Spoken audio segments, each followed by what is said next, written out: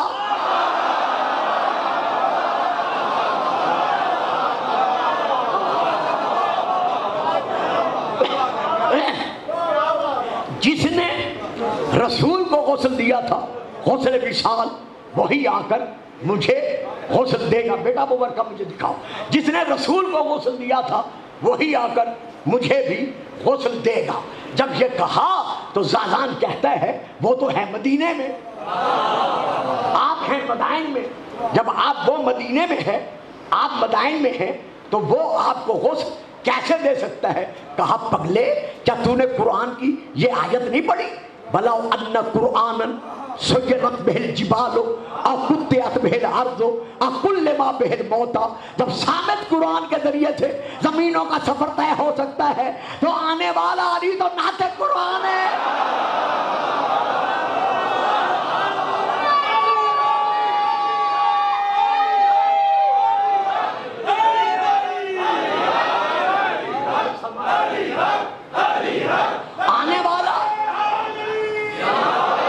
آنے والا تو ناطق قرآن ہے۔ اب جناب سلمان اسے کہتے ہیں سن، جب میری آنکھیں بند ہو جائیں گی اور تو میری ریش مقدس میں، آپ کی ریش مقدس کافی بڑی تھی، جب تو میری ریش، ذاکر تو خیر پڑھتے رہتے ہیں کہ سیدہ کے دروازے پر تعظیم کی خاطر اسی ریش کو استعمال کیا کرتے تھے، خیر یہ بات الگ ہے۔ تو جب تو میری ریش مقدس میں ہاتھ ڈال کر میری ریش کو، داڑھی کو صحیح کر کے سنوار رہا ہوگا تو دروازے پر دق الباب ہوگا، پھر جا کر دیکھنا کہ میں بے وارث نہیں۔ بھائی الفاظ ہی ہوتے ہیں جو آپ کو لینے پڑتے ہیں، پھر دیکھنا کہ میں بے وارث نہیں۔ واہ واہ، زازان جس طرح سلمان بے وارث نہیں تھا اسی طرح ہم بھی بے وارث نہیں ہیں۔ جب مومن مرنے لگتا ہے فَيَجْلَسُ رَسُولُ اللَّهِ عِنْدَ رَأْسِهِ وَعَلِيٌّ عِنْدَ رِجْلَيْهِ، اس کے سرانے رسول بیٹھتے ہیں، پاؤں کی طرف علی بیٹھتے ہیں، تاکہ پتہ چل جائے جو ہمارا ہوتا ہے ہم اسے لینے آتے ہیں۔ سوچ رہا ہے کہا تھا کہ علی آئیں گے، لیکن سمجھ میں نہیں آتا کہ علی کیسے آئیں گے۔ وہ ہے مدینے میں، یہ ہے مدائن میں۔ داخل درست کرنے لگا، ادھر امام نے صبح کی نماز صحابہ کو پڑھائی مدینے میں۔ اب روایت ہے جابر بن عبداللہ انصاری سے، امام نے ہماری طرف رخ کر کے کہا تمہیں اپنے بھائی کے صدمے میں صبر کرنے پر اللہ اجر عظیم دے گا۔ سب حیران ہوئے، مولا کیا کہہ رہے ہیں؟ پھر امام نے سلمان کا نام لیا، پھر کمبر کو بلایا، کہا رسول کی سواری لے آ۔ سواری آ گئی، رسول کا عصا ہاتھ میں لیا، صحاب نامی دستار جو غدیر کے میدان میں رسول نے علی کے سر پہ سجائی تھی، وہی دستار علی نے سر پر سجائی، ذوالفقار کو سنبھالا، رسول کی سواری پر سوار ہوئے، فرمایا کمبر 1 سے لے کر 10 تک گنتی کرو تاکہ ان سب کو پتہ چل جائے کہ میں ابھی مدینے میں ہوں۔ بہت بڑی بات تھی اگر آپ لے سکیں، ورنہ علی کو شمار کروانے کی کیا ضرورت تھی، تاکہ ان کو کل کو شک نہ کریں، یہ نہ کہہ دیں پتہ نہیں ہے کہ نہیں ہے۔ 1 سے لے کر 10 تک جناب کمبر نے گنتی کو شمار کیا، علی نظروں سے غائب ہوئے۔ اب زازان کہتا ہے ابھی سلمان کی ریش میں میرا ہاتھ ہی تھا کہ دروازے پر ٹک الباب ہوا۔ اب دل نے کہا کہ تم نے شک کیا ہے کہیں مولا تجھے شکیوں میں نہ شمار کر دے۔ یہ سوچا دوڑ کر کہ مولا تو معاف کرنے والے ہیں، میں نے جا کر دروازہ کھولا، سامنے علی ابن ابی طالب کھڑے تھے۔ اب رکھے میرے سر پر قرآن، کتاب لے مولانا صاحب سے اور جا کر وہاں تسلی کر لے۔ جیسے علی اندر آئے سلمان کے سرا نے فرمایا سلمان، اب یہ اگلے فکرے ہیں کہ سلمان کا جسم لرزا اور دونوں آنکھیں کھول کر سلمان مسکرایا۔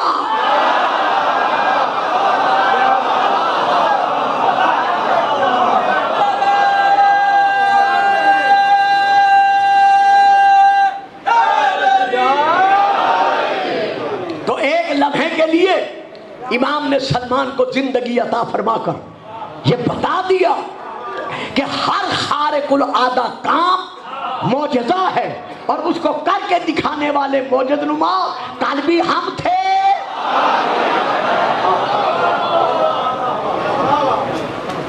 اللہ اکبر۔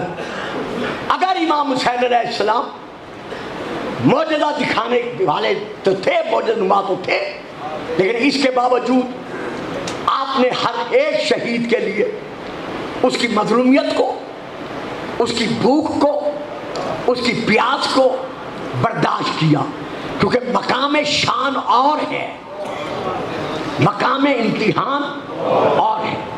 کربلا کے میدان میں یہ مقام امتحان تھا، حتیٰ کہ سیدہ رباب کا وہ صغیر 6 مہینے کا علی اصغر، میری ماں بہنوں، میرے بیٹوں، میرے بزرگوں، میرے بھائیوں، جناب رباب کی گود میں صرف 2 ہی بچے تھے،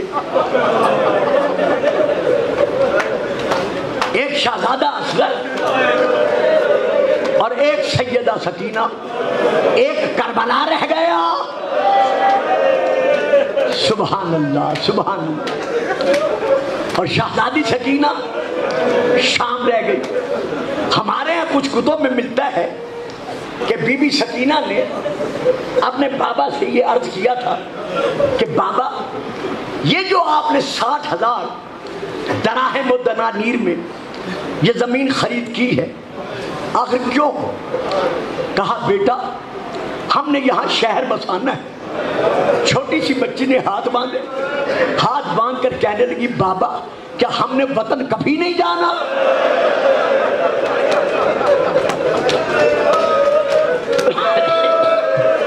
واہ بھائی واہ، روتے بھی رہو، آنکھوں کے سامنے نقشہ بھی لے آؤ۔ بابا یہ اتنی بڑی زمین جو آپ نے خرید کی ہے کیوں خرید کی ہے؟ کہا بیٹا ہم نے یہاں ایک شہر بسانا ہے۔ چھوٹے چھوٹے ہاتھ باندھ کر کہتی ہے بابا کیا ہم نے وطن میں کبھی واپس نہیں جانا؟ اب چھوٹی چھوٹی اولادیں رکھنے والوں بتاؤ حسین سکینہ کو کیا جواب دے؟ امام کی آنکھوں میں آنسو آ گئے، رو کر کہا بیٹی کوئی جائے یا نہ جائے تو نہیں جائے گی۔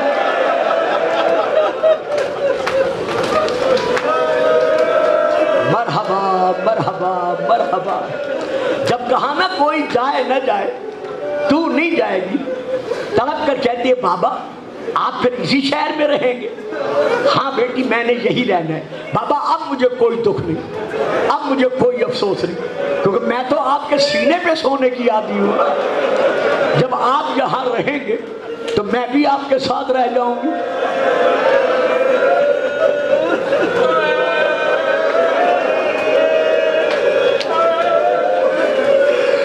بابا میں تو آپ کے سینے پہ سونے کی عادی ہوں، جب آپ یہاں رہیں گے تو میں بھی یہی رہ جاؤں گی۔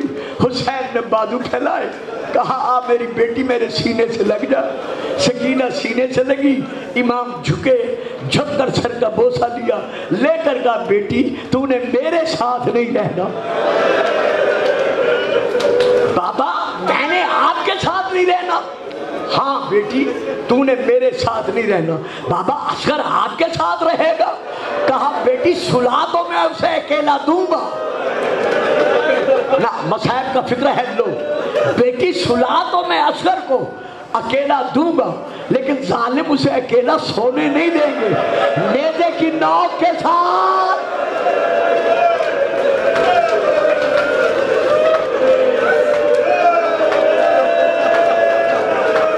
آخر اسے مجھے اپنے ساتھ اپنے سینے پہ سلانا پڑے گا۔ جب امام حسین نے کربلا کے میدان میں آواز استغاثہ بلند کی، حل من ناصر ینصرنا، ہے کوئی ایسا جو مجھ پردیسی کی، مجھ مسافر کی، مجھ مظلوم الام کی مدد کرے؟ اس آواز کا گونجنا تھا۔ یہ ہماری مستند تاریخ ہے مقتل کی کہ 6 مہینے کا علی اصغر جس کی آنکھیں بند تھی، منہ کھلا ہوا تھا۔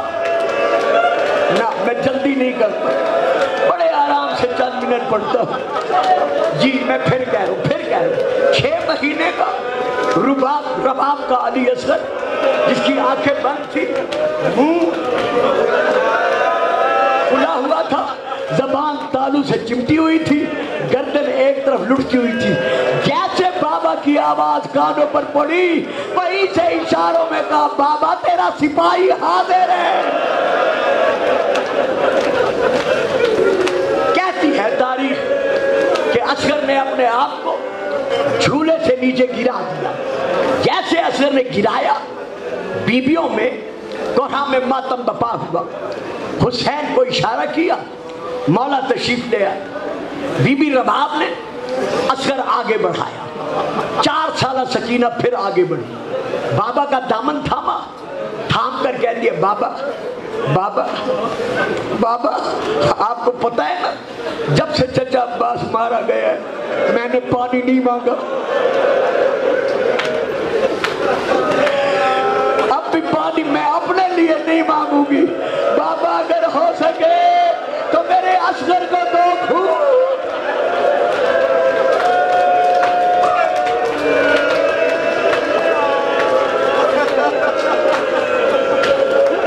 ہائے صاحبان دل، صاحبان اولاد، جب سکینہ نے یہ کلمات ادا کیے، اللہ جانے مولا نے کس انداز میں سر پہ ہاتھ رکھا ہوگا، آنسو برسا کے کہتے ہیں سکینہ تیرے بھائی کو لے تو جاتا ہوں، اب آگے جو اس کی تقدیر میں ہے وہ میسر آ جائے گا۔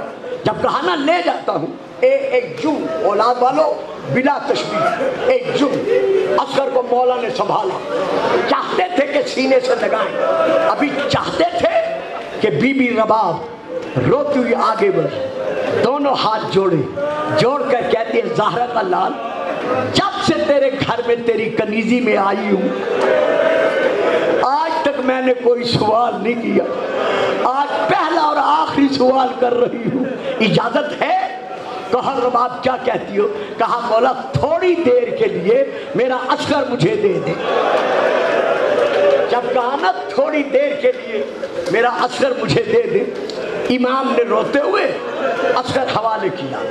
اب بی بی نے ایک ہاتھ پر اصغر کو رکھا، اپنے خیمے میں آئی، جو پارچہ جات والا بی بی کا صندوقچہ تھا اس صندوقچے کو کھولا، صندوقچے کو کھول کر ایک سفید کپڑا نکالا، سفید کپڑا نکال کر اصغر کے چھوٹے سے جسم پر سفید کپڑا لپیٹنا شروع کیا، لپیٹتی گئی لپیٹتی گئی لپیٹتی گئی، جب پاؤں تک لپیٹ چکی رو کر اصغر کے کان پہ منہ رکھا، منہ رکھ کر کہتی ہے میرا لال ماں کفن پہنا رہی ہے۔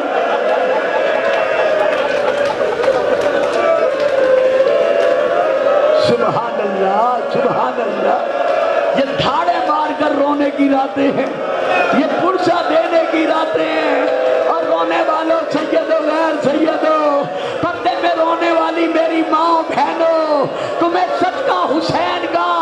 مجھے بتاؤ کیا آج تک کسی ماں نے بیٹے کو کفن پہنایا ہے؟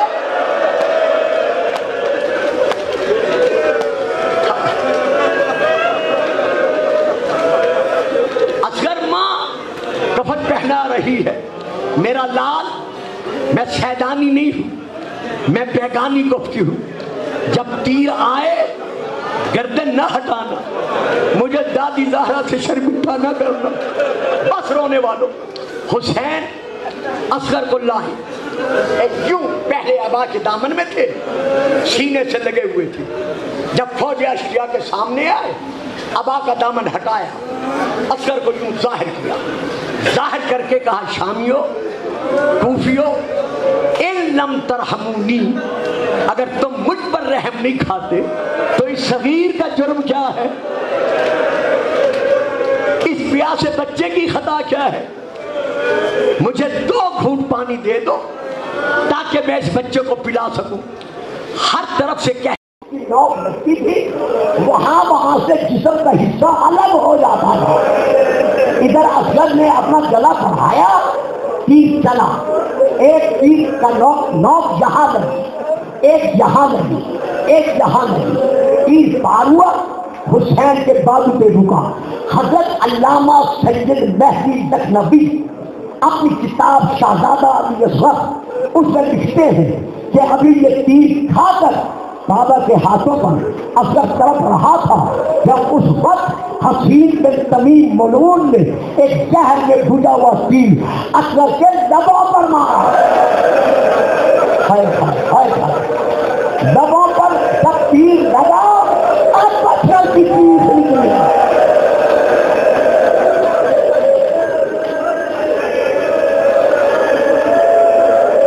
سب سے لے کر پاؤں تک اصغر اپنے خون میں ڈوب گیا۔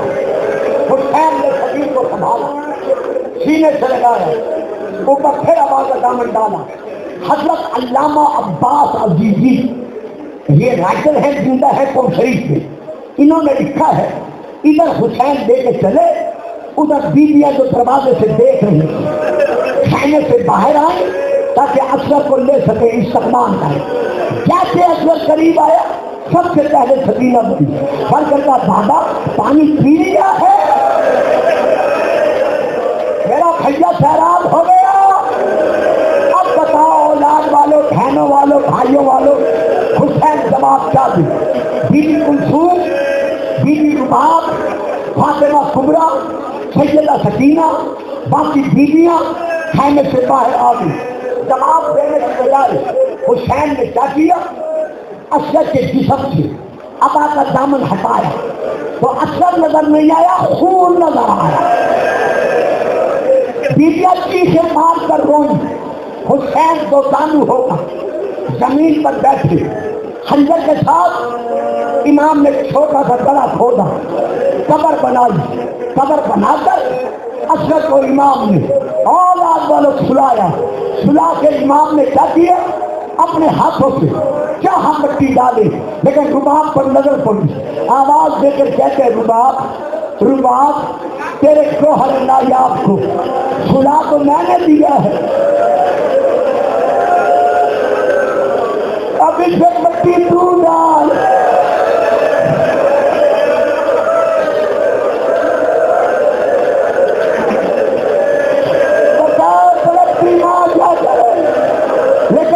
امام کا حکم تھا، ہاتھوں سے ریت گرم اٹھائی، اصغر کے پاؤں پر، اصغر کی پنڈلیوں پر، اصغر کی رانوں پر، شکم پر، سینے پر بیوی نے وہ راس ڈالی، وہ گرم ریت ڈالی۔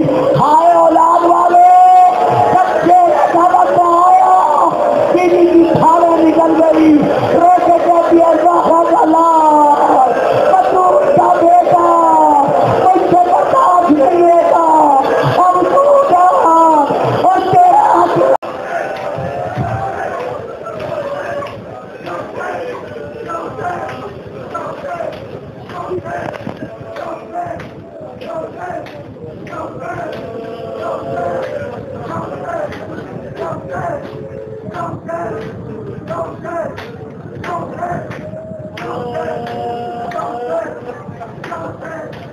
No,